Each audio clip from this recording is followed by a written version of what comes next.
भैया पीछे पीछे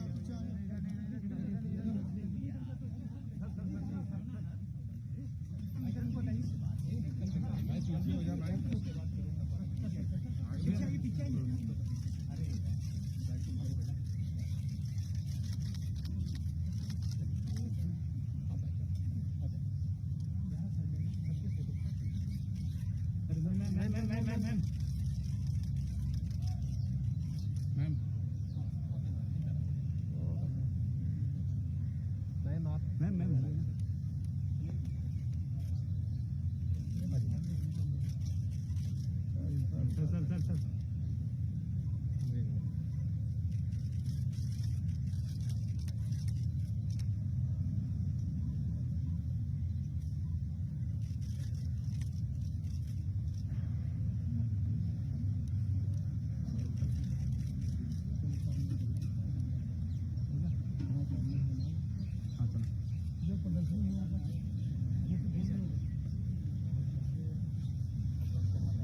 क्या करें हैं?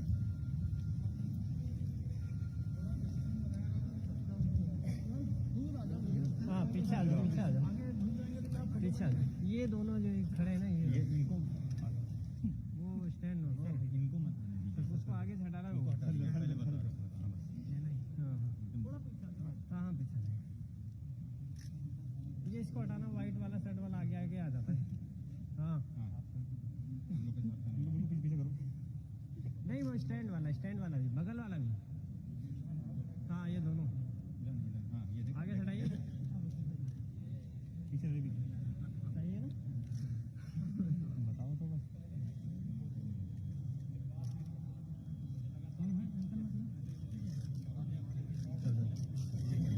पाँच वर्ष की अवस्था में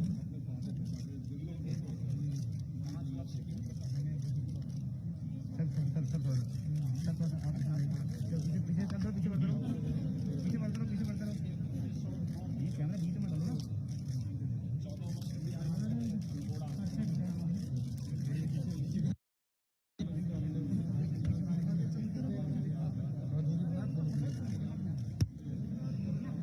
एक सेकेंड भारत में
श्री आशुतोष टंडन जी कृपया मंच पर अपना स्थान लें। कार्य जो चरित्र निर्माण की तरफ गांधी जी का जोर था, उसमें भी वो पूरी तरह से पूरे उतरते थे।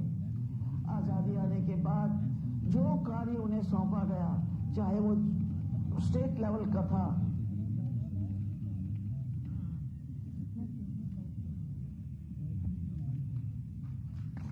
और इसी के साथ हमारे प्रदेश के गौरव यशस्वी माननीय मुख्यमंत्री जी का मंच पर आगमन हो गया है। एक बार खड़े होकर सभी लोग जोरदार तालियों से स्वागत और अभिनंदन करेंगे। स्वागत और अभिनंदन माननीय मुख्यमंत्री उत्तर प्रदेश, आपका बहुत बहुत स्वागत और अभिनंदन है। माननीय मंत्री विधायी न्याय ग्रामीण अभियंत्रण सेवा श्री ब्रजेश पाठक जी, आपका भी बहुत बहुत स्वागत और अभिनंदन है। माननीय मंत्री नगर विकास, शहरी समग्र विकास, नगरीय रोजगार एवं गरीबी उन्मूलन विभाग श्री आशुतोष टंडन जी, आपका भी स्वागत अभिनंदन है। साथ ही साथ स्वागत करूंगी माननीय राज्य मंत्री संस्कृति एवं पर्यटन डॉक्टर नीलकंठ तिवारी जी का, और हमारे मध्य हमारी आज की अति विशिष्ट अतिथि श्रीमती इला पंत जी, माननीय पूर्व सांसद, आपका भी स्वागत अभिनंदन है। मुख्य सचिव महोदय जी, आपका भी स्वागत अभिनंदन, और स्वागत है अपर मुख्य सचिव सचिवालय प्रशासन। आप सभी के लिए एक बार जोरदार तालियां होनी चाहिए मित्रों। आजादी के अमृत महोत्सव एवं चौरी चौरा शताब्दी समारोह की श्रृंखला के अंतर्गत आज भारत रत्न पंडित गोविंद वल्लभ पंत जी की जयंती के अवसर पर इस कार्यक्रम का आयोजन हुआ है। एक बार पुनः सभी का स्वागत और अभिनंदन करते हुए हमारे मध्य में भातखंडे संगीत अभिमत विश्वविद्यालय के छात्र छात्राएं उपस्थित हैं अपने पूरे दल के साथ। सभी से निवेदन करूंगी कि राष्ट्रगीत वंदे मातरम के धन्यवाद आभार। प्रख्यात स्वतंत्रता संग्राम सेनानी एवं उत्तर प्रदेश के प्रथम मुख्यमंत्री भारत रत्न पंडित गोविंद वल्लभ पंत जी का आज जन्म दिवस है, उनकी जयंती है। मैं अति आदर के साथ माननीय मुख्यमंत्री जी से निवेदन करूंगी कि पंडित गोविंद वल्लभ पंत जी के छाया चित्र पर पुष्पांजलि अर्पित करें, और साथ ही साथ अन्य मंचासीन महानुभावों से गणमान्यों से निवेदन करूंगी कि छाया चित्र पर कृपया पुष्पांजलि अर्पित करें।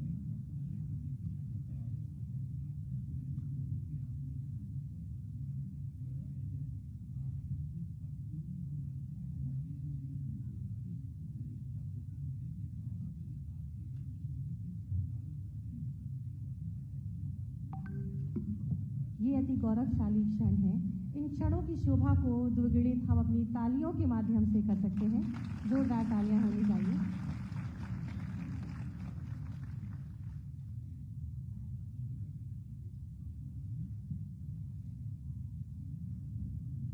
बहुत बहुत आभार और धन्यवाद माननीय।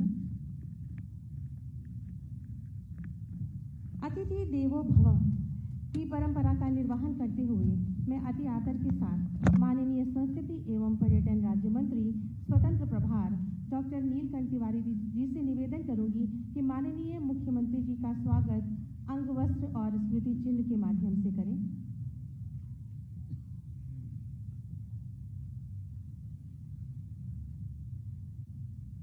सर्वप्रथम ये अंगवस्त्र, और आप सबकी जोरदार तालियों की अपेक्षा स्वागत वंदन अभिनंदन। राज्य ललित कला अकादमी द्वारा निर्मित पंत जी पर आधारित ये सुंदर पेंटिंग की भेंट माननीय मुख्यमंत्री जी को बहुत बहुत धन्यवाद। हम सबके मध्य माननीय पूर्व सांसद और पंडित गोविंद वल्लभ पंत जी की पुत्रवधू का भी हम स्वागत अभिनंदन करते हैं। अति आदर के साथ माननीय मुख्यमंत्री जी से निवेदन करूंगी कि माननीय पूर्व सांसद श्रीमती इला पंत जी का स्वागत अभिनंदन और सम्मान अंगवस्त्र और स्मृति चिन्ह के माध्यम से करें।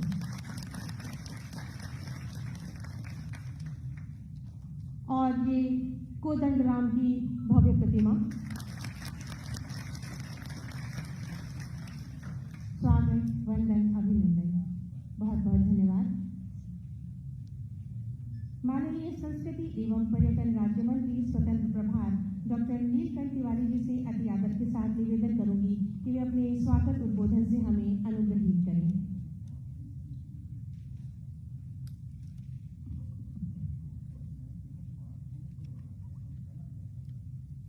आज़ादी के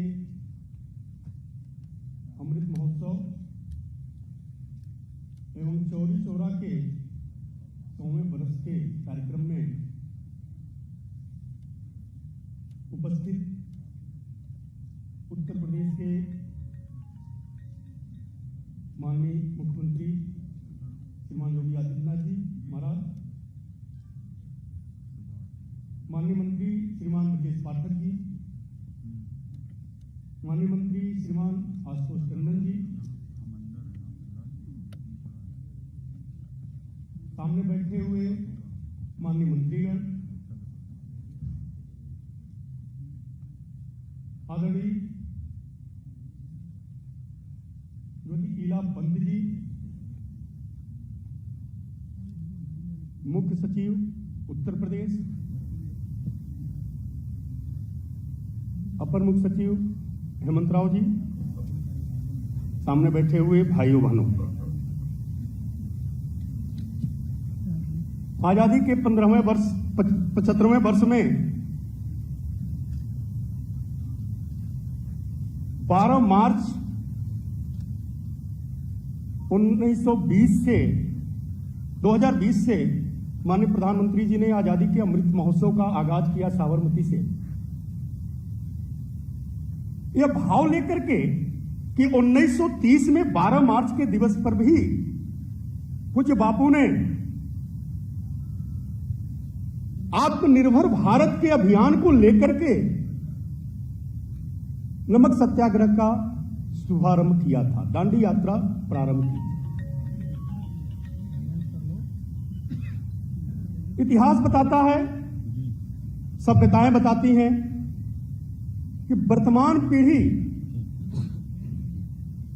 यदि अपने संघर्षों की गाथा, अपने गौरव के बिंदुओं को आने वाली पीढ़ी को यदि नहीं बताती है तो उस देश का, उस राष्ट्र का विकास समुचित रूप से नहीं होता। आदरणीय मुख्यमंत्री जी के मार्गदर्शन में उत्तर प्रदेश को आत्मनिर्भर करने को लेकर के माननीय प्रधानमंत्री जी का जो भारत को आत्मनिर्भर भारत के परिकल्पना को लेकर के जिन्होंने अभियान लिया है, उसमें आदरणीय मुख्यमंत्री जी द्वारा उत्तर प्रदेश को आत्मनिर्भर बनाने की परिकल्पना को लेकर के इसी भाव से आजादी के अमृत महोत्सव और चौरी चौरा के वर्षगांठ पर यह कार्यक्रम लगातार अनवरत चल रहे हैं। इन कार्यक्रमों में ऐसे सभी स्वतंत्र वीरों, जाने अनजाने, जिस भी भूमिका में जिन्होंने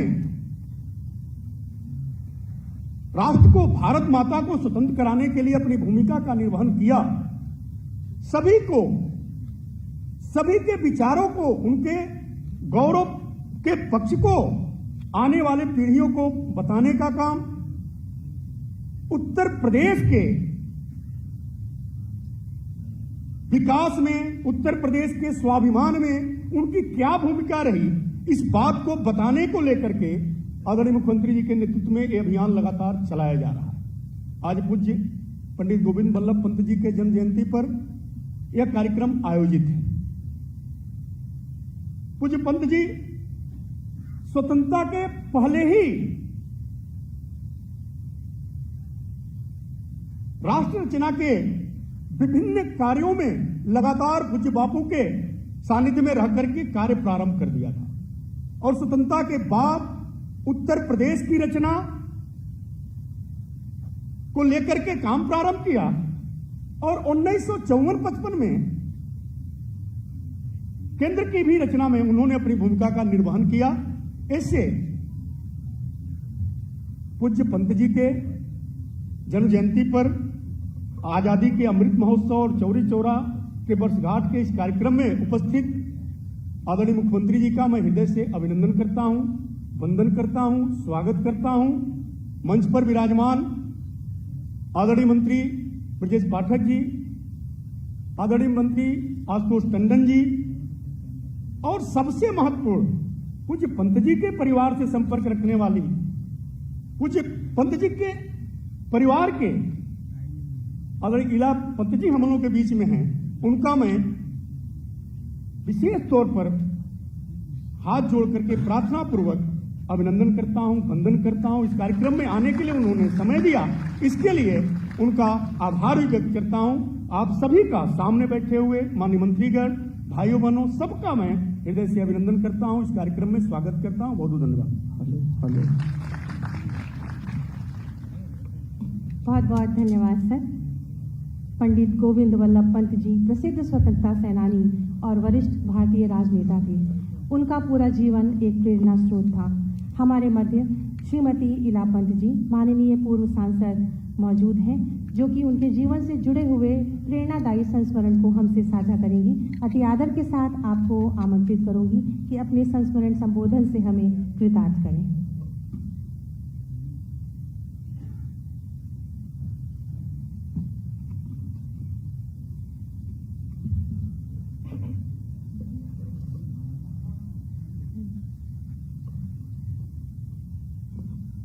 आदरणीय योगी आदित्यनाथ जी, मंच में बैठे मंत्रीगण और सभी यहाँ उपस्थित देवी और सज्जनों, आज मुझे बहुत हर्ष है कि आपने मुझे इस कार्यक्रम में आने का अवसर दिया।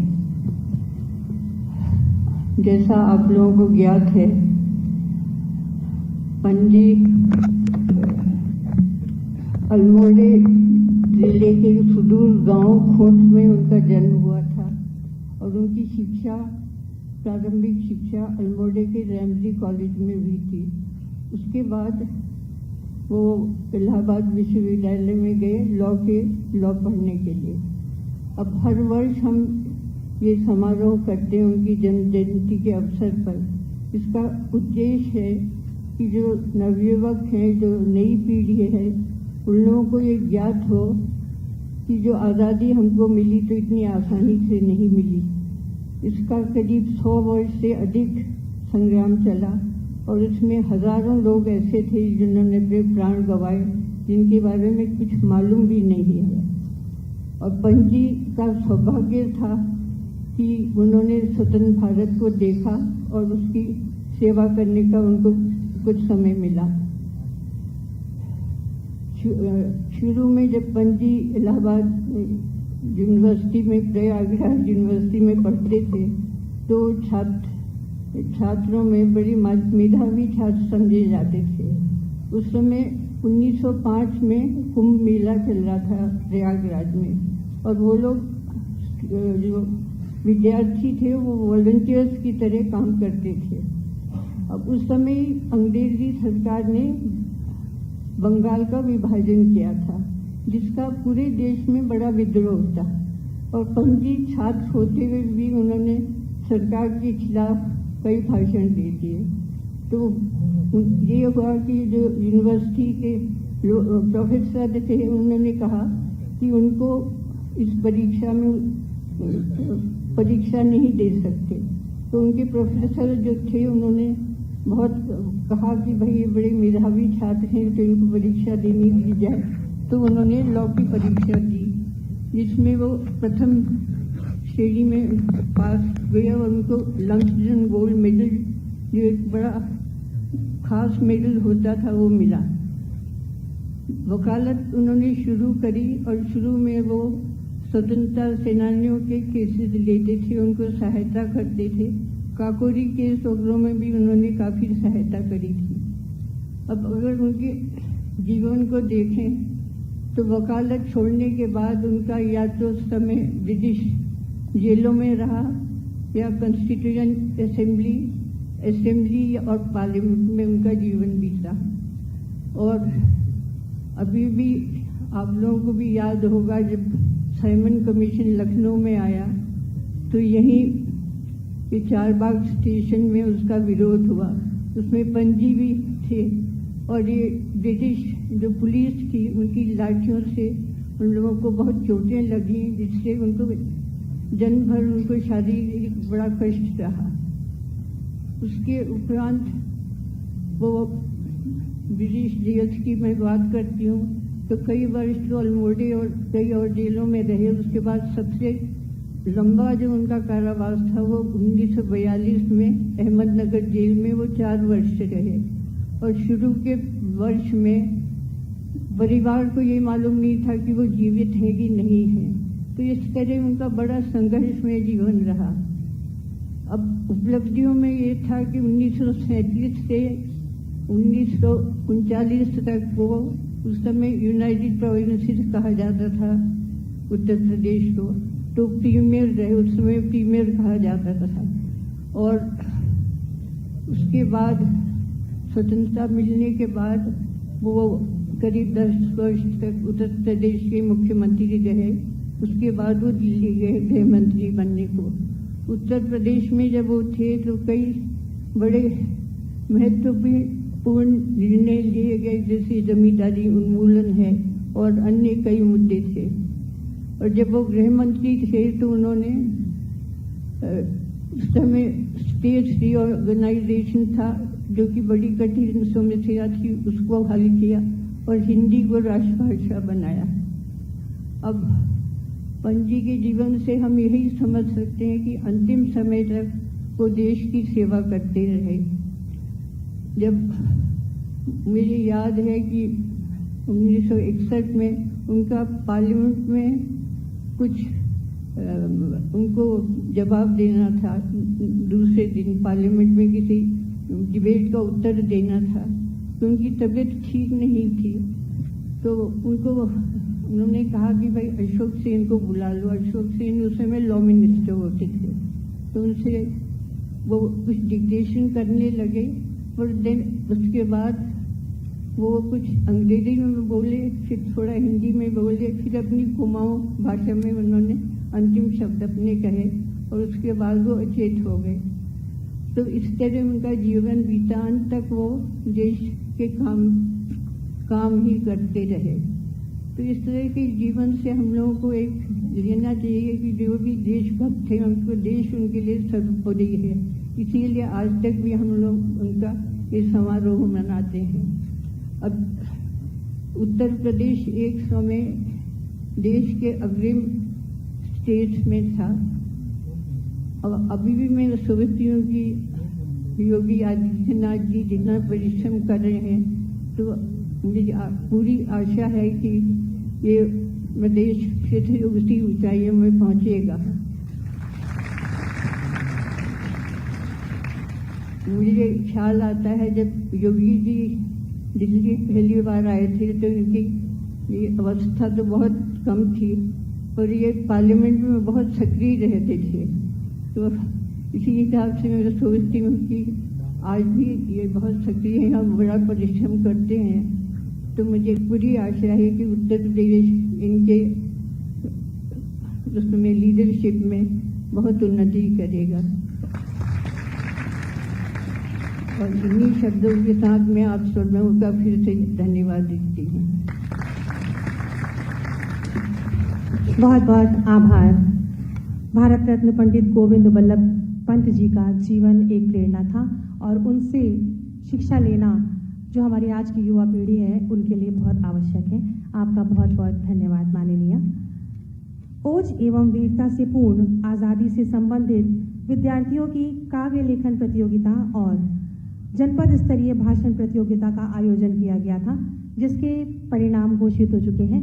मैं माननीय मुख्यमंत्री जी से निवेदन करूंगी कि अपने कर कमलों से विद्यार्थियों को प्रथम, द्वितीय और तृतीय पुरस्कारों से सम्मानित करें, पुरस्कृत करें। सर्वप्रथम राजकीय जुबली इंटर कॉलेज लखनऊ जनपद स्तरीय भाषण प्रतियोगिता के मैं प्रतिभागियों को आमंत्रित करूंगी। भाषण प्रतियोगिता में प्रथम स्थान प्राप्त किया शांभवी शुक्ला ने, Pioneer Montessori inter college Eldeco Lucknow. आपको 25,000 रुपये की धनराशि माननीय मुख्यमंत्री जी के कर कमलों से प्राप्त हो रही है। इन छात्राओं की उत्साहवर्धन के लिए आपकी तालियां जोरदार बहुत ज़रूरी है। द्वितीय स्थान प्राप्त किया सौम्या ने, राजकीय बालिका इंटर कॉलेज नरही लखनऊ। 11,000 रुपये की धनराशि आपको प्राप्त है और साथ ही साथ प्रमाण पत्र भी। तृतीय स्थान योगिता तिवारी, राजकीय बालिका इंटर कॉलेज इंदिरा नगर लखनऊ। 5,000 रुपये की धनराशि और प्रमाण पत्र माननीय मुख्यमंत्री जी के कर कमलों से। बहुत बहुत शुभकामनाएं। तत्पश्चात जनपद स्तरीय काव्य पाठ प्रतियोगिता के परिणाम, जिसमें प्रथम स्थान प्राप्त किया अनुष्का गौतम ने, वीरांगना उदा देवी राष्ट्रीय बालिका इंटर कॉलेज माल लखनऊ। द्वितीय स्थान Amisha Yadav pioneer Montessori inter college Eldeco Lucknow. प्रथम पुरस्कार 25,000 रुपये, द्वितीय पुरस्कार 11,000 रुपये और तृतीय स्थान प्राप्त किया वैष्णवी सोनी ने बाल निकुंज इंटर कॉलेज लखनऊ। 5,000 रुपये की धनराशि और माननीय मुख्यमंत्री जी के कर कमलों से आपको प्रमाण पत्र प्राप्त हुआ है। आप सभी को बधाई और शुभकामनाएं। बहुत बहुत आभार और धन्यवाद। और काव्य लेखन प्रतियोगिता में प्रथम पुरस्कार जिन्होंने प्राप्त किया है अनुष्का गौतम, उनसे निवेदन है कि वे उसी कविता का काव्य पाठ करें। एक बार इनके लिए शुभकामनाओं के लिए जोरदार तालियां होनी चाहिए। दिलों में बसा एक सपना था, दिलों में बसा एक सपना था, आजादी के मतवालों का जश्न है ये भारत के आजाद 75 सालों का। माननीय मुख्यमंत्री जी, मंच पर मंचासीन सभी सम्मानित जन, सभागार में उपस्थित समस्त प्रबुद्ध जनों को मेरा शत-शत प्रणाम। मैं अनुष्का गौतम, कक्षा 11 वीरांगना उदा देवी राजकीय कन्या इंटर कॉलेज माल लखनऊ से कुछ पंक्तियां प्रस्तुत करना चाहती हूँ। बदल कर आंसुओं की धार को मैं मुस्कुराती हूँ, बदल कर आंसुओं की धार को मैं मुस्कुराती हूँ, जगाती ओज की धारा बहुत सुख चैन पाती हूँ। ये मेरे शब्द हैं उनके लिए जो देशवासी हैं, वतन से प्यार है जिनको उन्हें कविता सुनाती हूँ। काया में देशभक्ति का प्रवाह बहेगा, साहस से हर एक साजिशों का दुर्ग ढहेगा। जब तक है खड़े सरहदों पे एक भी जवान, जब तक है खड़े सरहदों पे देश के जवान, ऐ हिंद तू आजाद है आजाद रहेगा, ऐ हिंद तू आजाद है आजाद रहेगा। कविता की शुरुआत करती हूँ। यूं ही नहीं मिली आजादी है दाम चुकाए वीरों ने, यूं ही नहीं मिली आजादी है दाम चुकाए वीरों ने, कुछ हंसकर चढ़ गए फांसी पर, कुछ ने जख्म सहे शमशीरों के। यूं ही नहीं मिली आजादी है दाम चुकाए वीरों ने, जो शुरू हुई 1857 में, जो शुरू हुई 1857 में, 1947 तक शुरू रही। मारे गए अंग्रेज कई, वीरों के रक्त की नदी बही। मजबूत किया संकल्प था उनका भारत माता के नीरों ने, यूं ही नहीं मिली आजादी है दाम चुकाए वीरों ने, यूं ही नहीं मिली आजादी है दाम चुकाए वीरों ने। है गर्व मुझे उन वीरों पर जो भारत माँ के बेटे हैं, है गर्व मुझे उन वीरों पर जो भारत माँ के बेटे हैं। वो जान से प्यारा वतन हमें शिक्षा इस बात की देते हैं, इसी आजादी की खातिर ही दी है जान देश के हीरों ने। यूं ही नहीं मिली आजादी है दाम चुकाए वीरों ने, यूं ही नहीं मिली आजादी है दाम चुकाए वीरों ने। धन्यवाद। जय हिंद। बहुत बहुत शुभकामनाएं आपको। और इस ओजपूर्ण कविता के बाद मैं अति आदर के साथ निवेदन करूंगी प्रदेश के यशस्वी माननीय मुख्यमंत्री जी से कि अपने आशीर्वचनों से हमें अभिसिंचित करें और आज के इस शुभ अवसर पर हमारा मार्गदर्शन करें।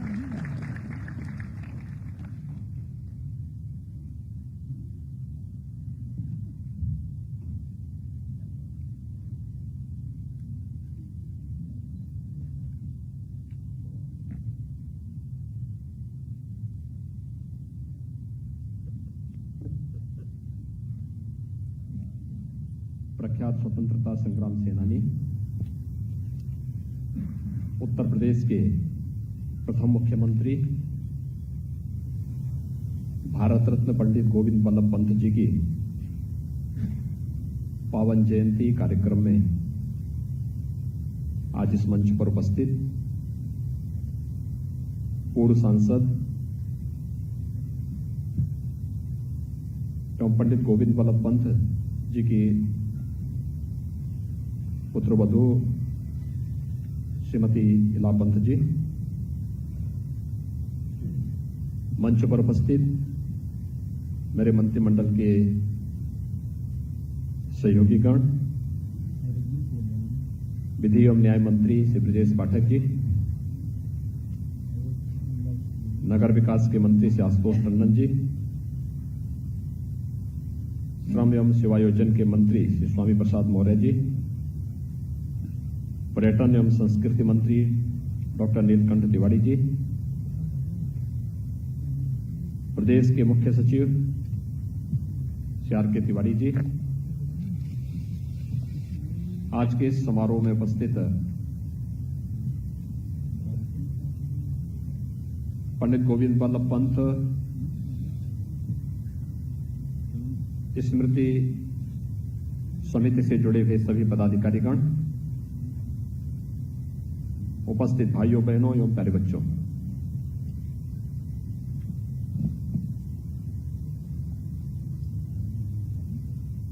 प्रख्यात स्वतंत्रता संग्राम सेनानी और प्रदेश के प्रथम मुख्यमंत्री पंडित गोविंद बल्लभ पंत जी की पावन जयंती के कार्यक्रम को आज पूरा प्रदेश और पूरा देश उत्साह और उमंग के साथ आयोजित करने के साथ ही इस महान स्वतंत्रता संग्राम सेनानी के प्रति उनकी स्मृतियों को कोटि कोटि नमन करते हुए अपनी विनम्र श्रद्धांजलि अर्पित कर रहा है। मैं इस अवसर पर प्रदेशवासियों की ओर से इस महान स्वतंत्रता संग्राम सेनानी और प्रदेश के प्रथम मुख्यमंत्री, जिन्होंने प्रदेश के विकास को भारत की भावनाओं के अनुरूप एक नई दिशा देने का कार्य किया था, ऐसे भारत माता के महान सपूत पंडित गोविंद बल्लभ पंत जी को प्रदेशवासियों की ओर से कोटि कोटि नमन करते हुए विनम्र श्रद्धांजलि अर्पित करता हूं। भाइयों बहनों, हम सब इस बात को जानते हैं कि उत्तर प्रदेश में 1937 से 1939 तक और उसके उपरांत 1947 से लेकर के 1954 तक प्रदेश के मुख्यमंत्री के रूप में पंडित गोविंद बल्लभ पंत जी का एक यशस्वी नेतृत्व उत्तर प्रदेश को प्राप्त हुआ था। वे प्रख्यात स्वतंत्रता संग्राम सेनानी थे। आज के उत्तराखंड के अल्मोड़ा जनपद के एक छोटे से गांव में उनका जन्म हुआ। प्रारंभिक शिक्षा के बाद प्रयागराज में उन्होंने अपनी उच्च शिक्षा अर्जित की, लेकिन उच्च शिक्षा अर्जित करने के दौरान ही देश की स्वाधीनता के प्रति मन में जो उमंग था, जो एक ललक थी, जो एक उत्साह था, वह उन्हें देश के स्वतंत्रता संग्राम सेनानियों के निकट लाकर के और इस अभियान का एक प्रमुख सेनानी बना दिया। 1921 का गांधी जी के आह्वान पर असहयोग आंदोलन हो या फिर उसके उपरांत भारत छोड़ो आंदोलन या वे सभी अभियान जिन्हें देश की स्वाधीनता के लिए देश के उस समय के स्वतंत्रता संग्राम सेनानी आगे बढ़ा रहे थे, उनमें प्रत्यक्ष भागीदारी करके उनका नेतृत्व करते हुए उन्होंने अपने जीवन का एक हिस्सा बना लिया था। लखनऊ का काकोरी कांड, जिसमें भारत के खजाने को भारत के खिलाफ अंग्रेजों की इस कुटिलता का जवाब देने के लिए पंडित राम प्रसाद बिस्मिल के नेतृत्व में उस समय के क्रांतिकारियों ने इसी लखनऊ के काकोरी नामक स्थान पर अंजाम दिया था। बाद में पकड़े जाने पर पंडित गोविंद वल्लभ पंत जी के द्वारा ही उन क्रांतिकारियों के पक्ष में अपील की गई। उनके मुकदमों को लड़ने के लिए एक अभियान उस समय उन्होंने चलाया था। वो अलग विषय है कि उस समय के कांग्रेस के कुछ नेताओं ने असहयोग के कारण उन्हें सफलता नहीं प्राप्त हो पाई, लेकिन क्रांतिकारियों के उस क्रांति के आह्वान का समर्थन करते हुए उनका न्यायालय में उनकी पैरवी करने के लिए स्वतःस्फूर्त भाव के भाव के साथ जाना, यह स्वाधीनता आंदोलन के उन पक्षों को, क्योंकि महात्मा गांधी इसे तो प्रेरित थे ही, लेकिन गोपाल कृष्ण गोखले के आह्वान पर क्रांति की इस ज्वाला को जन जन तक पहुंचाने के इस आह्वान का भी पुरजोर समर्थन करते थे। और यही कारण था कि क्रांतिकारी गतिविधियों में प्रत्यक्ष और प्रत्यक्ष भागीदारी के साथ ही उन सभी क्रांतिकारियों की पैरवी बिना किसी हिचक के उनके द्वारा निरंतर की जाती रही। पंत जी जब उत्तर प्रदेश के प्रथम बार मुख्यमंत्री बने 1937 से 1939 में, उन्होंने मुख्यमंत्री पद को इसलिए छोड़ा क्योंकि इस समय की ब्रिटिश सरकार ने बिना भारत की सहमति के द्वितीय विश्व युद्ध में भारत की सहभागिता सुनिश्चित की और इसके विरोध में उन्होंने अपने पद से त्यागपत्र दे दिया। आजादी के बाद 1947 में फिर से उत्तर प्रदेश के मुख्यमंत्री के रूप में उन्होंने अपना कार्य प्रदेश के अंदर प्रारंभ किया। हम सब जानते हैं कि आज प्रदेश का जो राजकीय चिन्ह है, जिसमें गंगा यमुना प्रयागराज का संगम, मर्यादा पुरुषोत्तम भगवान श्री राम का धनुष बाण का उल्लेख उसके साथ किया गया है, यह चिन्ह भी अगर किसी ने सहमति दी, स्वीकृति दी, तो पंडित गोविंद वल्लभ पंत जी ने मुख्यमंत्री के रूप में सहमति दी। यानी भारत और भारतीयता के प्रति, अपनी परंपरा, अपनी संस्कृति के प्रति उनके मन में किस प्रकार का भाव था, ये उत्तर प्रदेश के राजकीय चिन्ह से स्पष्ट हो जाता है। उत्तर प्रदेश नाम, ये उत्तर प्रदेश अवध और आगरा दो संयुक्त प्रांतों से मिलकर के बना था। उत्तर प्रदेश का नाम, जैसे हम 24 जनवरी 1950 को उत्तर प्रदेश के रूप में जानते हैं, यह भी पंडित गोविंद वल्लभ पंत जी की ही देन है, जिसे आज हम उत्तर प्रदेश के रूप में जान रहे हैं। तो स्वाभाविक रूप से उस समय उत्तर प्रदेश के विकास के लिए किस प्रकार की कार्य योजना बननी है, उत्तर प्रदेश को किस पथ पर आगे बढ़ना है। पंडित गोविंद वल्लभ पंत जी जिस समय उत्तर प्रदेश का नेतृत्व कर रहे थे, उत्तर प्रदेश की प्रति व्यक्ति आय उस समय देश की प्रति व्यक्ति आय के समान थी, उससे अच्छी थी। लेकिन धीरे धीरे करके पंत जी जब 1954 में केंद्रीय गृह मंत्री बने और उसके बाद फिर देश का नेतृत्व 1961 तक गृह मंत्री के रूप में उनका यशस्वी नेतृत्व पूरे देश को मिला। देश की आंतरिक सुरक्षा की व्यवस्था कैसे पुख्ता की जानी चाहिए, इसके लिए हमारी क्या रणनीति होनी चाहिए, देश के अंदर पैरामिलिट्री के रूप में हमारी अर्धसैनिक बलों की भूमिका किस रूप में आगे बढ़नी चाहिए, राजभाषा के रूप में हिंदी को कैसे सम्मान मिलना चाहिए, ये तमाम ऐसे मुद्दे थे जिनको लेकर के उन्होंने बड़ी बेबाकी से के साथ उस समय कार्य करते हुए इस देश को अपना यशस्वी नेतृत्व प्रदान किया। लेकिन आपने देखा होगा यही उत्तर प्रदेश बाद में 80 और 90 के दशक में आते आते पिछली सदी के अंतिम चरणों में आते आते कहां पहुंच गया। 2015-16 में जब हम उत्तर प्रदेश की प्रति व्यक्ति आय देख रहे थे, देश की जो प्रति व्यक्ति आय है नेशनल एवरेज से 1/3 पे रह गया। उत्तर प्रदेश जिसकी अर्थव्यवस्था देश के अंदर सबसे अच्छी अर्थव्यवस्था मानी जाती थी पंत जी के समय में, बाद के कालखंड में किस दुर्गति का शिकार हुआ। हम एक समय में उत्तर प्रदेश के अंदर देश की छठी अर्थव्यवस्था तक सीमित रह गए थे। पंत जी के उस बहुआयामी व्यक्तित्व, देश और समाज के प्रति उनके योगदान को ध्यान में रखकर प्रदेश सरकार निरंतर उनसे प्रेरणा और प्रकाश प्राप्त करता रहा है। और आज इसी का परिणाम है कि प्रधानमंत्री जी ने जब देश के स्वाधीनता दिवस के अमृत महोत्सव कार्यक्रम का शुभारंभ किया, यह वर्ष चौरी चौरा के ऐतिहासिक कांड का भी शताब्दी वर्ष भी है। 4 फरवरी 1922 को गोरखपुर के चौरी चौरा में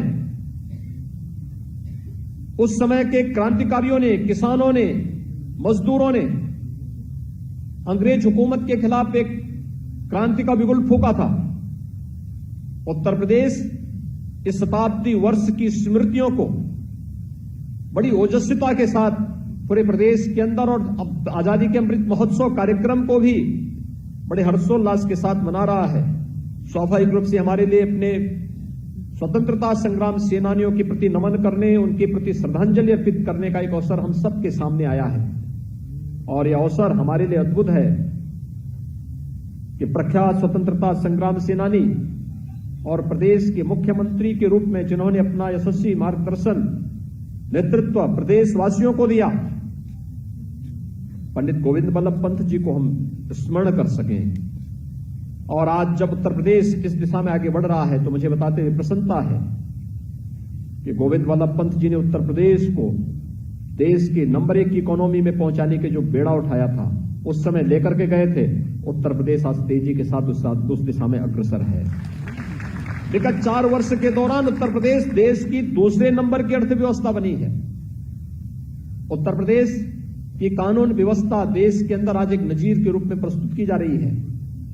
उत्तर प्रदेश विकास के कुछ नए प्रतिमान स्थापित करते हुए इंफ्रास्ट्रक्चर डेवलपमेंट के जिस एक नए फील्ड में प्रवेश किया है, वह उत्तर प्रदेश को आने वाले समय में उस दिशा में अग्रसर करेगा जहां पर इन महान स्वतंत्रता संग्राम सेनानियों ने उत्तर प्रदेश को और देश को देखने का सपना साकार किया था। हम सब आभारी हैं प्रधानमंत्री मोदी जी के, जिन्होंने अमृत महोत्सव वर्ष में देश के इन सभी महान स्वतंत्रता संग्राम सेनानियों की स्मृतियों को जीवंत बनाने के लिए एक नई पहल प्रारंभ की है। और मैं धन्यवाद दूंगा श्रीमती इला पंत जी को, जो आज यहां पर स्वयं इस समारोह में उपस्थित हुई है। यहां पर पंडित गोविंद बल्लभ पंत एक स्मृति समिति है, स्मारक समिति है। वह समिति हर वर्ष इस कार्यक्रम को आयोजित करती थी और मुझे प्रसन्नता है कि आज इस वर्ष इस समारोह में आप स्वयं भी इस समारोह में उपस्थित हुई हैं। मैं इस अवसर पर आपका हृदय से स्वागत करता हूं, अभिनंदन करता हूं। मुझे प्रसन्नता है कि इस अवसर पर आपके पुत्र श्री सुनील पंत जी भी इस कार्यक्रम में उपस्थित हुए हैं, अन्य शुभचिंतकगण उपस्थित हुए हैं। आज उत्तर प्रदेश के सभी 75 जनपदों में ये समारोह आयोजित हो रहे हैं। भारत माता की इस महान सपूत, प्रख्यात स्वतंत्रता संग्राम सेनानी और प्रदेश के प्रथम मुख्यमंत्री पंडित गोविंद बल्लभ पंत जी को हम सभी लोग न केवल उनकी स्मृतियों को नमन करते हुए उन्हें अपनी श्रद्धांजलि अर्पित कर रहे हैं, बल्कि उनकी प्रेरणा और प्रकाश से हम एक नई दिशा प्राप्त कर रहे हैं। इस अवसर पर मैं एक बार फिर से प्रदेशवासियों की ओर से आपका, आपके परिवार के सभी सदस्यों का हृदय से स्वागत करता हूं, अभिनंदन करता हूं और उत्तर प्रदेश के प्रथम मुख्यमंत्री के रूप में उत्तर प्रदेश वासियों को एक नई दिशा देने वाले प्रख्यात स्वतंत्रता संग्राम सेनानी पंडित गोविंद बल्लभ पंत जी को उनकी पावन जन्म जयंती समारोह के अवसर पर उनकी स्मृतियों को कोटि कोटि नमन करते हुए प्रदेशवासियों की ओर से उन्हें विनम्र श्रद्धांजलि अर्पित करता हूं। धन्यवाद। जय हिंद।